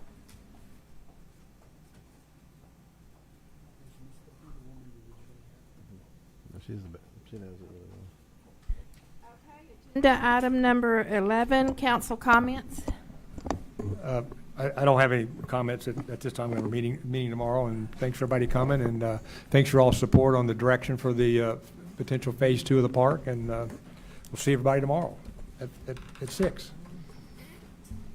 I have no comments and just want to thank everybody for coming out. Appreciate it. I want to thank Mike and the Park Committee for all the work they've been doing for researching the grant and everything. I was a big proponent of getting the shades in there, so that's going to be good. Looks like we need to focus our efforts on that portion of it, since the other seems to be in our hip pocket right now, the Trails grant. And then, like Greg said, put the elements in there and we'll get something moving on that. I'm sure everybody will enjoy that. Thanks, Julius and staff, for working on the budget. Look forward to seeing the numbers as those days go, and thank all the staff for all your work. Thank you. Thank you, everybody, for attending today, and have a good rest of your week. Thank everyone for coming. I want to remind the audience that's out there on TV that, elections aren't that far away, so people should start thinking of running for these offices. All right. Thank everybody for coming. It was great to see a crowd here for a council budget workshop. Y'all, last few that stuck around to the end, thank y'all. We appreciate y'all. So anyway, we'll see y'all tomorrow night. Thanks. Okay. Agenda item number 12, future agenda items. Mike, I don't have any at this time. other than the resolution? All we need is just that resolution in August that we've agreed to do the Right. grant, and we'll be able to set the money aside. Absolutely. I have that tapped for July. I have none. Thank you. The resolution, if we can get it through the attorney for the July meeting. For the data centers? Yeah, data center Yes, ma'am. resolution, Yes, yes. ma'am. Oh, Have that as I'm well. sorry, I did. Data center resolution, if we can get it, over to the attorney and back in time to get it on the agenda. If not, I'll put it on the August agenda. I was looking at tomorrow night's meeting. I didn't see anything on there about the sirens. It'll be some of our budget discussions when we come back to it. Gotcha. Yeah. Understood. I forgot to mention, Julius, you're aware of this. I won't be able to attend the meeting or virtually tomorrow due to work commitment. I let Ms. Vera and Kimberly know yesterday. I think I told you guys Okay. about Mr. Tom not being here. Yes. Okay. Yeah, I let them know yesterday. If there's going to be a resolution, I'd like to put on there an ordinance for a special use permit for data centers, So what I'll do, so we can have the option. to absolutely. vote. What I'll do is I'll consult with the city attorney and then say, hey, what's your kind of advice, and then resolution ordinance, whatever we do. And then also, I'd like, I don't know if it's something we can do this quickly, but I'd like to consider getting the bid and doing the trails, the bicycle trail, if it's 58, or get a real price on it, and spending the 20%. If we could build a bike trail, I think that would be something great to do sooner than later. We have a bid for that right now. We have that. I mean, I would like to put that on as an agenda item. Okay. If we can discuss it and approve something like that, I think that'd be something nice to move forward with. Okay. I'll have that for July as well. Nothing. That's all. Okay, do I have a motion to adjourn? I'll make a motion that we adjourn our special meeting at 3 p.m. Second. All in favor? Aye. Any opposed? No. Okay. Mike DeMott.